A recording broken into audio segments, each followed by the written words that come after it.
dia. Vamos apresentar agora um seminário sobre direito de laje. O meu grupo é composto por mim, Natália, pela Brenda Bonicontro e pelo Cauã Rodrigo. Aqui temos o nosso sumário, iremos falar sobre o que é o direito de laje, origem e contexto legal, requisitos e constituição do direito de laje, direitos e deveres do titular da laje, alienação do direito de laje versus direito de superfície e jurisprudência. Bom, então, o que é direito de laje? Esse direito ele está previsto no artigo 1510-A, na Lei 13.465 de 2017, e essa lei é uma forma de legalizar o famoso puxadinho. Como que isso funciona na prática? Primeiro temos a construção base, que é essa que está de azul. Ela é como se fosse a construção inicial, digamos assim. E o dono dessa construção base, ele é chamado de titular da construção base. E ele pode ceder tanto a laje superior, que é essa que está de verde, como também a inferior, que fica no subsolo. E a partir daí, essa laje forma uma matrícula autônoma no cartório, individual. A lei, ela também permite que haja mais de um direito real de laje em uma mesma laje. Por exemplo, temos a construção base, e na laje dessa construção base temos duas construções, uma do lado da outra. E a lei também possibilita que a laje sobreposta, que seria o lajista, ele pode ceder a sua laje para que haja outra laje em cima dele. Por exemplo, temos a construção base, o titular dessa construção base cede a laje dele e o lajista, ele vai ceder a laje dele para outra pessoa. Só que para isso acontecer, os dois precisam da permissão expressa do dono da construção base, da construção inicial. E qual seria a origem e o contexto legal desse direito de laje? Bom, ele iniciou ali com as construções informais sobre outras construções em áreas urbanas, e com a falta de instrumento legal para a individualização dessas propriedades, surgiu a Lei 13.465 de 2017, que é a Lei do Direito Real de Laje. E quais são os requisitos e constituição do direito de laje? Primeiro, é necessário a construção base existente, que ela precisa estar regularizada na matrícula, já precisa estar lá no terreno, no lote. Também precisamos da autorização expressa do proprietário da construção base, da proibição de fração ideal do solo, ou seja, o lajista ele não tem direito do solo. O proprietário da construção base, ele terá o direito exclusivo do terreno. A laje, ela precisa ser uma unidade autônoma, ela precisa ter uma autonomia funcional, ela precisa ter um acesso a uma área comum que seja possível acesso à via pública. E caso a construção base venha a deteriorar, a laje superior, ela será extinta, mas a inferior, a que fica no subsolo, a lei entende que ela continua a existir. E também o registro no cartório, que é a criação de uma matrícula individual dessa construção, que pode ser na laje superior ou inferior. Bom dia a todos. Agora irei falar sobre os direitos e deveres do titular da laje. O titular da laje é a pessoa que detém o direito de uso, construção ou moradia sobre a laje de uma edificação principal já existente, no caso, a construção base. Geralmente em áreas urbanas e com alta densidade populacional, no Brasil, essa figura foi reconhecida juridicamente com a Lei número 13.465, de 2017, que introduziu o chamado direito de laje no Código Civil, especificamente no artigo 1510-A, que já foi reforçado anteriormente. Segundo Flávio Tartucci, na sua obra Manual do Direito Civil, ele fala que a laje é um direito real, que consiste na possibilidade de coexistência de unidades imobiliárias autônomas de titularidades distintas situadas em uma mesma área, de maneira a permitir que o proprietário ceda a superfície da sua construção, a fim de que terceiro edifique unidade distinta daquela originalmente construída sobre o solo. Um direito que é uma possibilidade. Então, aqui, nós temos que o direito da propriedade titular da laje é dono da construção sobre a laje. Ele tem o direito de usar, gozar, alugar, vender e até hipotecar, como qualquer proprietário de uma certa propriedade, Então, assim, é distinto. O proprietário da construção base, ele é proprietário daquela construção. A laje em cima, essa construção em cima, vai ser o lajeário que vai ser o proprietário dela. Então, é distinto. No artigo 1510-A, o proprietário de uma construção base poderá ceder a superfície superior ou inferior de sua construção, a fim de que o titular da laje mantenha a unidade distinta daquela originalmente construída sobre o solo. No parágrafo 1º, o direito real de laje contempla o espaço aéreo ou subsolo de terrenos públicos ou privados, tomados em projeção vertical como unidade imobiliária autônoma, não contemplando as demais áreas edificadas ou não pertencentes ao proprietário da construção base. Um outro direito que se configura nessa lei do direito de laje é que a propriedade ela é autônoma. Como a Natália tinha falado antes, o titular possui uma unidade imobiliária autônoma com matrícula própria, podendo exercer os poderes de usar, gozar e dispor da unidade, conforme o artigo 1510-A, parágrafo 3º do Código Civil. Os titulares da laje, unidade imobiliária autônoma constituída em matrícula própria, poderão dela usar, gozar e dispor. A mesma coisa que já tinha sido falado naquele texto anteriormente. Também há a possibilidade de instituição de novo direito real de laje. O titular da laje pode ceder a superfície de sua construção para a instituição de um sucessivo direito real de laje, desde que haja autorização expressa dos titulares da construção base e das demais lajes, em caso tiverem outras lajes ao redor ou embaixo da construção base, no subsolo, e das demais lajes, respeitadas as posturas edilícias e urbanísticas vigentes. No parágrafo 6º, o titular da laje poderá ceder a superfície de sua construção para a instituição de um sucessivo direito real de laje, o que foi falado nesse parágrafo anteriormente. Agora, é importante observar que no parágrafo 4º, fala que a instituição do direito real de laje não implica a atribuição de fração ideal de terreno ao titular da laje, ou a participação proporcional em áreas já edificadas. Ou seja, o titular ele não tem direito sobre o que já pertence à construção base, ele não tem direito ao solo da construção base, do proprietário da construção base. Ele não tem parte disso, a parte dele é a laje. A parte da construção da base, o proprietário que tenha o domínio sobre ela. E também no parágrafo 5º, muito interessante, fala que os municípios e o Distrito Federal poderão dispor sobre posturas edilícias e urbanísticas associadas ao direito real de laje, como o Plano Diretor Sul aqui, né? Então, são leis que podem designar a forma como é feita, como vai ser feita a construção, de como vai ser regularizada essa laje, para que esteja nos conformes da lei municipal. Aqui está também os deveres do titular da laje. O primeiro é respeitar a estrutura da construção base, não pode comprometer a segurança ou estabilidade do imóvel original. Então, como foi posto anteriormente, tem que sempre respeitar a forma como é colocada na norma da legislação municipal. Então, sempre tem que respeitar essa norma, para que não haja o comprometimento da segurança da construção base e da laje em cima, para não desabar ou acontecer alguma outra coisa pior. Segundo, cumprir normas urbanísticas e ambientais, como códigos de obras do município, regras de zoneamento. Novamente, o que eu tinha falado anteriormente casa com esse ponto, né? Tem que respeitar sempre essas normas urbanísticas para que não comprometa a segurança, né? Tanto de quem mora embaixo na construção base, quanto quem está em cima ou até na laje acima do titular da laje, da primeira laje. Manutenção e conservação da sua unidade é responsável por sua construção e manutenção. Cada um é responsável pela sua construção. Ninguém tem um domínio sobre a construção do outro. Cada um vai ser responsável. Se for construir a sua laje, você é responsável pela sua parte, enquanto da construção da base é responsável pela parte dele. E respeita a convivência com outros titulares ou moradores. Deve sempre seguir as regras de boa convivência e convívio urbano. Então, assim, como essa convivência entre os dois sempre vai ser paralela um ao outro, é importante que haja uma boa relação e uma boa convivência, né? Em alguns casos, como Flávio Tartucci fala no Manual de Direito Civil, ele fala que, em muitos casos, lajes são vendidas ou até transferidas onerosamente de forma definitiva para terceiros. E também pode ser até entre família acontecer, né? Uma família, por exemplo, um pai mora na construção base, pai e mãe, e aí eles cedem para o filho deles já adulto a laje, para morar um acima do outro. Então, tem esse caráter das relações entre ambos. Aqui no artigo 1510-B, é expressamente vedado ao titular da laje prejudicar com obras novas ou com falta de reparação à segurança, a linha arquitetônica ou o arranjo estético do edifício, observadas as posturas previstas em legislação local. É um ponto que eu já tinha falado antes e é bom reforçar que está presente no código, sim, agora, né, implantado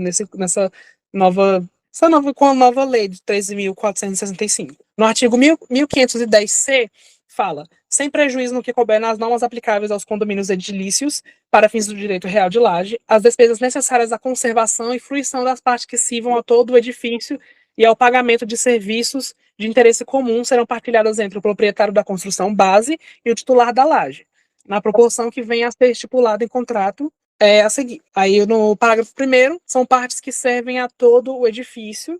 Inciso 1. Os alicerces, colunas, pilares, paredes mestras e todas as partes restantes que constituam a estrutura do prédio. No inciso 2, o telhado ou os terraços de cobertura, ainda que destinados ao uso exclusivo do titular da laje. Inciso 3, as instalações gerais de água, esgoto, eletricidade, aquecimento, ar-condicionado, gás, comunicações e semelhantes que sirvam a todo o edifício. E, no inciso 4, em geral, as coisas que sejam afetadas ao uso de todo o edifício. Então, assim, a questão de levar as normas aplicáveis a condomínios, edilícios, podem ser aplicadas aqui nesse caso da laje, né? Que, em questão de, se houver a negociação entre o proprietário da construção base e entre o titular da laje, vai levar todos esses critérios aqui. E no parágrafo 2º do mesmo artigo, fala, é assegurado em qualquer caso o direito de qualquer interessado em promover reparações urgentes na construção, na forma do parágrafo único do artigo 249 desse Código. Em relação ainda à relação de titular da laje e entre a construção base, o proprietário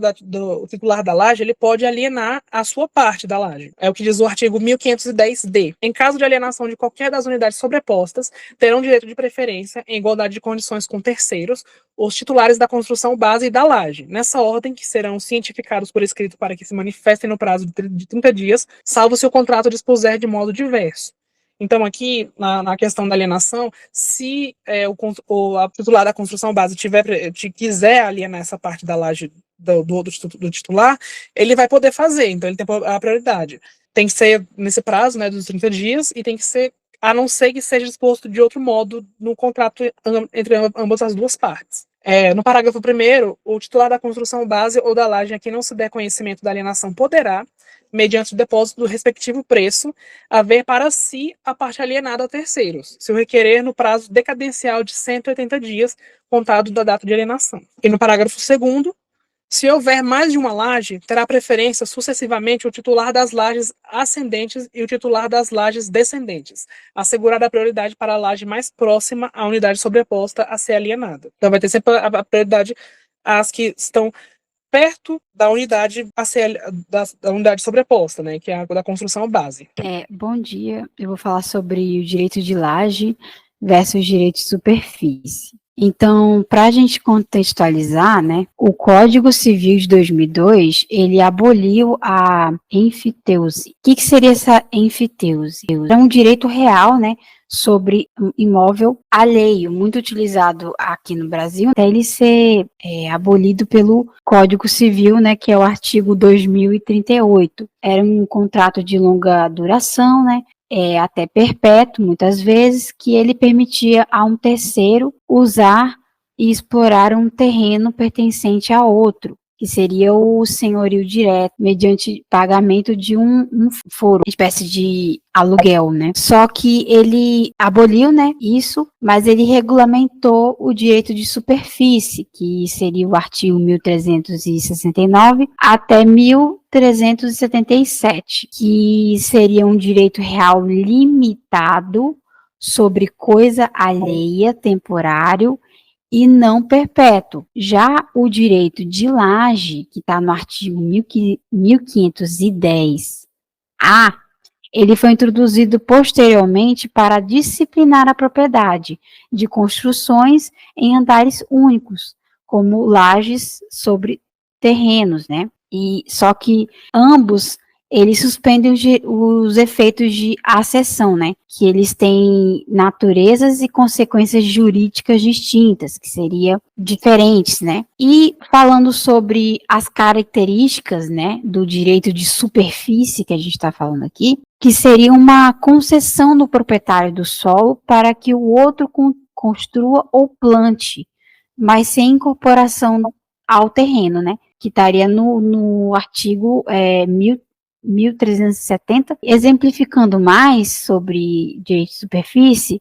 seria que um proprietário, né, ele concede a um terceiro o direito de construir um galpão por 20 anos. Mais uma característica que seria, né, seria o temporário, que ele exige prazo determinado, ele termina com a devolução ao solo ao proprietário original. Ele não gera a propriedade plena, que seria a construção, que ela é resolúvel, né, que ela extingue-se no prazo. Já o registro, ele exige a averbação na matrícula do terreno sem matrícula autônoma, que está na Lei 6.015 de 1973, tá? Artigo 167. E os encargos, que seria o superficiário, né, que responde por tributos do terreno, todo o terreno, que estaria então no artigo 1371. O que a gente tem no direito de laje seria que ele cria uma propriedade independente. A laje, ela vira uma unidade autônoma com matrícula própria no registro imobiliário. Um exemplo disso seria um barracão dividido em lojas, cada uma com uma titularidade distinta, que seria perpétuo, que não tem prazo de extinção, diferente da superfície. O registro, que ele exige, né, essa abertura de matrícula específica, como um imóvel convencional. Os encargos, que seria o titular, ele paga, né, apenas os tributos de sua unidade. Parágrafo 2º, que estaria aí no parágrafo 2º no artigo 1510-A. E também ele veda a fração ideal, né? Ele não se divide o terreno, ele apenas faz essa construção, né? Que estaria no parágrafo 4º do artigo também do 1510-A. Só para a gente fazer uma comparação direta entre o direito de laje e o direito de superfície, ele tem a duração temporária. A propriedade, ela é resolúvel, ela tem um registro de averbação do solo. O que seria essa averbação do solo? Ela é um ato registral realizado no cartório de registro de imóveis, que consiste em anotar um direito ou ônus sobre a propriedade do terreno, sem criar uma matrícula nova, tá? No contexto do direito de superfície e direito de laje, esse conceito é crucial para entender como cada instituto funciona na prática. É isso que diz sobre a averbação no solo. E os encargos no direito de superfície incidem sobre o terreno. O que difere do de laje? O de laje, ele tem a duração perpétua. Ele tem propriedade plena e autônoma, e o registro dele é por matrícula própria. E os encargos seria apenas sobre a unidade, ou seja, aquele específico. Bom, e trazendo agora a situação para o Plano Real, tem uma jurisprudência do Tribunal de Justiça do Estado da Bahia, TJBA, no Diário de Justiça do dia 26 de janeiro de 2024, que fala que a decisão publicada, ela reconhece que o direito real de laje é passível de uso capião. O enunciado do número 627 da 8ª Jornada de Direito Civil do Conselho da Justiça Federal dispõe que o direito real de laje é passível de uso capião. No caso em questão, o conjunto probatório demonstrou que o autor preencheu os requisitos necessários à aquisição do direito real de laje por meio da uso capião. Então, nesse caso, o titular da construção base, ele, com todos as provas que ele teve, ele comprovou que a laje de cima era dele por uma questão pelo uso capião, né? A pessoa que não estava mais lá usando, e ele acabou tendo acesso àquela por um bom tempo e comprovou, pelo que constou na documentação, que a laje agora era dele, pertencia a ele. Então essa é a questão que traz aqui nessa jurisprudência, mais resumida. E só para a gente finalizar aqui o que a gente explicou sobre o direito de laje, como dizia, né, o Silvio de Salvo, né, Venosa, o direito de superfície, ele nada mais é do que ele representa uma concessão que o proprietário faz ao outrem, para que se utilize de sua propriedade, tanto para construir como para plantar. Então, contudo, o direito de laje, ele vai além dessa concepção, só que estabelecendo um paradigma distinto no direito imobiliário brasileiro. Só que, para você, no caso que o direito de laje, ele representa um importante avanço no ordenamento jurídico brasileiro, especialmente, como havia dito, né, nos contextos urbanos, onde há a verticalização, o aproveitamento econômico de imóveis, eles são essenciais, diferente do direito de superfície, né, que ele tem caráter temporário e não de membro propriedade, né. Só que a laje, ela assegura a propriedade plena, perpétua e autônoma, né, como eu havia dito, sobre a construção, né, com matrícula independente no registro imobiliário. Sintetizando tudo isso, o direito de laje, ele é um instrumento eficaz para garantir a propriedade individualizada em construções, promovendo acesso à moradia e investimentos imobiliários. Mas depende, né, da regulamentação cuidadosa para evitar esses litígios. E esse foi o nosso trabalho. Eu espero que vocês tenham gostado. Obrigada.